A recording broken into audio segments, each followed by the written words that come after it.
Hi, welcome back to our channel Coding Expert. Myself Mahesh Kumar Kumaut.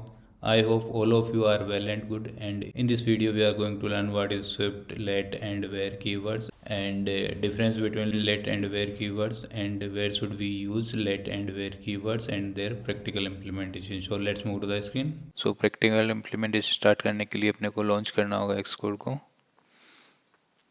Then file में जाइए आप और new के अंदर एक प्लेग्राउंड फाइल क्रिएट कर लीजिए.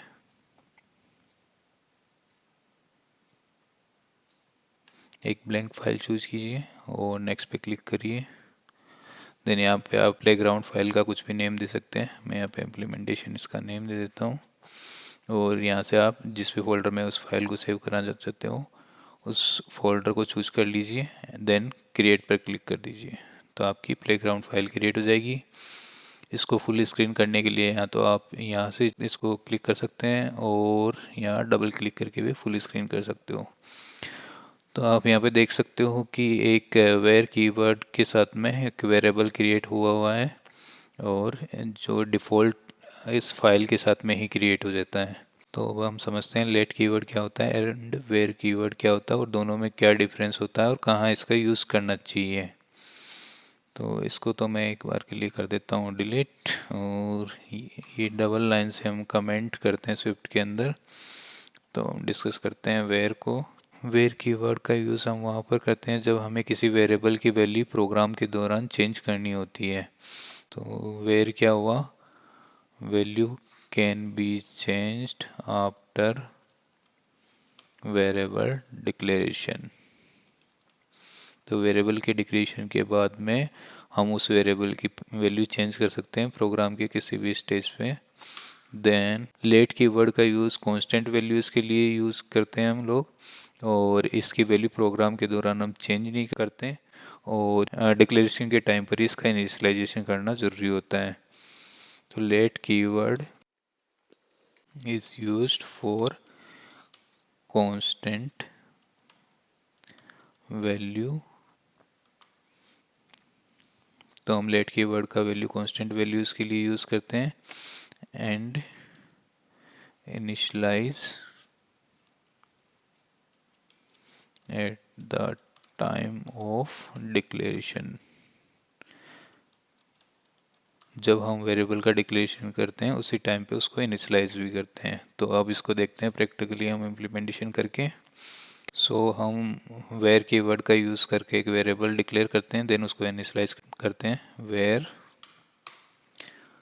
साइट नेम स्ट्रिंग, ये हमने इसका डिक्लेरेशन कर दिया.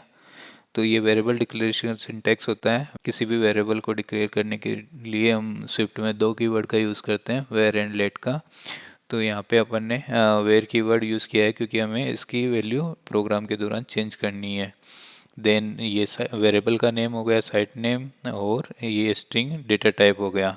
अगर गाइज आपको डेटा टाइप्स और वेरिएबल्स नहीं आते हैं तो आप मेरे लास्ट 2 वीडियोस देख सकते हैं जो स्विफ्ट डेटा टाइप्स और वेरिएबल से रिलेटेड हैं.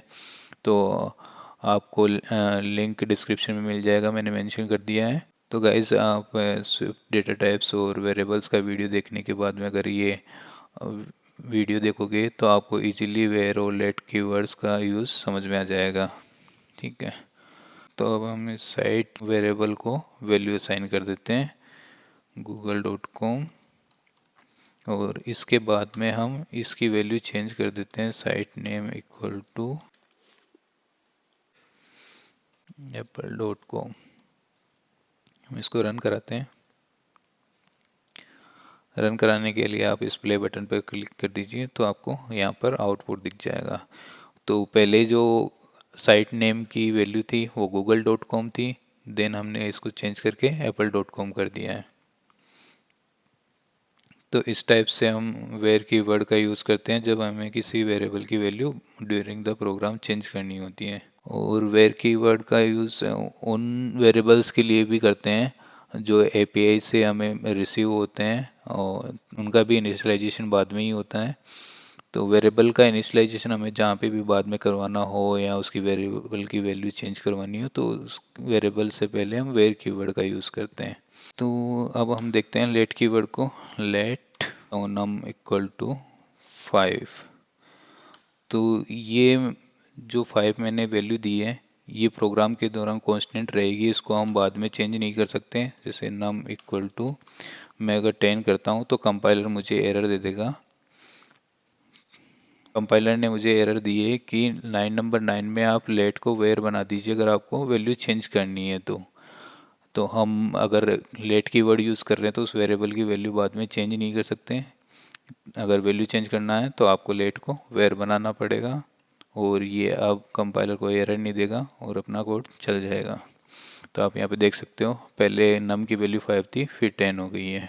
ठीक है, तो लेट का यूज़ हम कांस्टेंट वैल्यूज़ के लिए करते हैं। Let a equal to 20। अब इसको रन करा देते हैं अपन। तो एक जब हम इंटीजर वैल्यू असाइन करते हैं किसी वेरिएबल को तो उसका डेटा टाइप भी इंटीजर होता है और उसी के अकॉर्डिंग कंपाइलर मेमोरी के अंदर स्पेस रिजर्व करा देता है। अब हम क्या करते हैं, लेट एक बी वेरिएबल ले लेता हूँ मैं और इसको 30 असाइन कर देता हूँ। ठीक है, अब मैं a इक्वल टू बी करता हूँ, इक्वल टू बी। अब इसको रन कराता हूँ मैं, तो ये मुझे एरर दे रहा है क्योंकि मैंने यहाँ पे इक्वल टू के बाद में स्पेस नहीं दिया है। ठीक है, ये एरर है और इसके अलावा ये भी एरर देगा कि ए के अंदर भी असाइन नहीं कर सकते क्योंकि ये लेट टाइप का है, इसको आपको वेयर बनाना पड़ेगा अगर इसकी वैल्यू आप चेंज करना चाहते हो। तो वेयर अगर मैं एक को वेरिएबल ए को वेयर कर दूंगा, वेयर कीवर्ड के साथ मैं एसोसिएट कर दूंगा तो ये चल जाएगा और ए की वैल्यू 30 आ जाएगी। तो आप यहाँ पे देख सकते हो ए की वैल्यू भी 30 आ गई और बी की वैल्यू भी 30 है। सो गाइज कांस्टेंट का डिक्लेरेशन हम और इनिशियलाइजेशन इस टाइप से करते हैं। और सेकंड वे है कांस्टेंट को डिक्लेयर करने का, वो लेट सी इंटीजर देन 50। तो आप इस तरह से भी कांस्टेंट वेरिएबल क्रिएट कर सकते हो, तो ये भी वैलिड है। और इस टाइप से आप डायरेक्टली भी वेरिएबल को वैल्यू असाइन कर सकते हो, तो वो वैल्यू के बेस पे उसको कन्वर्ट कर देता है। जैसे अगर मैं यहाँ पे लेता हूँ लेट सर्वर बेस यूआरएल,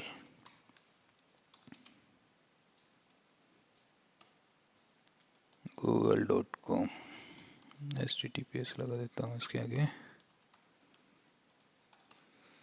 तो हम जब भी कोई एपीआई वगैरह कॉल करवाते हैं तो उसका बेस यूआरएल कांस्टेंट लेते हैं। इस टाइप से भी आप कांस्टेंट वेरिएबल डिक्लेयर कर सकते हो। और ये इसका जो सर्वर बेस यूआरएल वेरिएबल है उसका टाइप क्या है, डेटा टाइप स्ट्रिंग टाइप का है क्योंकि हमने यहाँ पे इसको स्ट्रिंग असाइन की है। आप इसको इस टाइप से भी डिक्लेयर कर सकते हो विद इनिशियलाइजेशन। तो ये डिक्लेरेशन विद इनिशियलाइजेशन है। और अगर मैं इसी को सर्वर बेस यूआरएल को बाद में चेंज करना चाहूँ https apple.com, तो ये मुझे एरर देगा क्योंकि सर्वर बेस यूआरएल क्या है, लेट कीवर्ड के साथ में एसोसिएट है, तो वो एक तरह से कांस्टेंट की तरह बिहेव कर रहा है और कांस्टेंट की वैल्यू आप प्रोग्राम के दौरान चेंज नहीं कर सकते। ठीक है, ये लास्ट में मैंने सेम इन्वर्टेड कोमा लगाना छोड़ दिया था। तो अभी ये कंपाइलर मुझे एरर दे रहा है कि आप लेट जो server base URL variable create किया है उसके साथ में वेयर कीवर्ड यूज़ कीजिए अगर आपको वैल्यू चेंज करनी है तो वैसे स्विफ्ट लैंग्वेज बहुत इजी है। इसका कंपाइलर भी आपको क्या मिस्टेक कर रहे हो वो रन टाइम पे आपको बता देता है। तो ये काफ़ी डेवलपर फ्रेंडली लैंग्वेज इसको हम बोल सकते हैं। अब इसके अंदर जैसे हम देखते हैं साइट नेम और सर्वर बेस यूआरएल दो मेरे पास में स्ट्रिंग वेरिएबल है। तो अगर मैं इसको ऐड कर दूं site name plus server base URL, तो ये मुझे कंपाइलर कोई एरर नहीं देगा।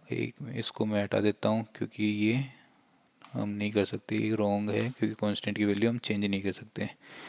तो site name plus server base URL दोनों का टाइप डेटा टाइप क्या है, स्ट्रिंग है। तो ये एडिशन जो ऑपरेशन है वो परफॉर्म होगा, दोनों स्ट्रिंग ऐड हो जाएगी। तो यहाँ पे आप आउटपुट देख सकते हो जो अपना साइट नेम है देन सर्वर बेस यूआरएल दोनों ऐड हो गए हैं।